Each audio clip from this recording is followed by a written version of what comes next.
नमस्कार आणि सर्व कष्टकऱ्यांना क्रांतिकारी लाल सलाम. खरं तर राजूरमध्ये जी काही कावीळच्या संदर्भात साथ पसरलेली आहे, जो काही एक विकासाचं मॉडेल म्हणून त्या ठिकाणी खरं तर डॉक्टर आमदार असलेला माणूस रहिवासी आहे त्या ठिकाणी आणि जनतेचे प्रचंड हाल आहे.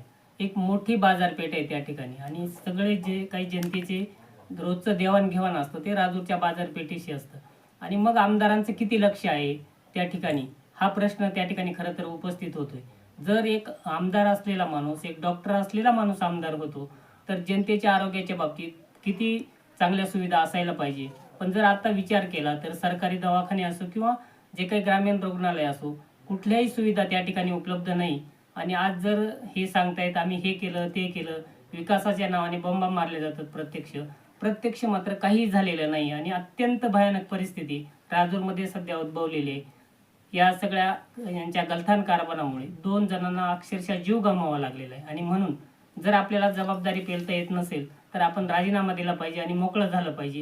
ही मार्क्सवादी कम्युनिस्ट पक्षाची स्पष्ट भूमिका आहे. कारण ज्या आशेने, ज्या अपेक्षेने आम्ही तुम्हाला निवडून दिलं होतं, त्या अपेक्षा जर फोल ठरत असतील तर आमचंही ते एक मोठं दुर्दैव आहे. आणि म्हणून मार्क्सवादी कम्युनिस्ट पक्ष ज्या ज्या ठिकाणी जनतेला गरज भासेल त्या त्या ठिकाणी ठामपणे उभी राहण्याची भूमिका कायम घेत आलेला आहे आणि भविष्यात पण ती भूमिका आम्ही घेत राहू.